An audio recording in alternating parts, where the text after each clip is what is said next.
शपथ नेउछि जे मु राष्ट्रर एकता अखंडता एवं सुरक्षा को बजाय रखिया निजकु समर्पित करिबी एवं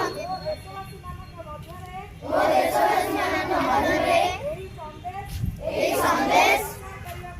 प्रचार करिया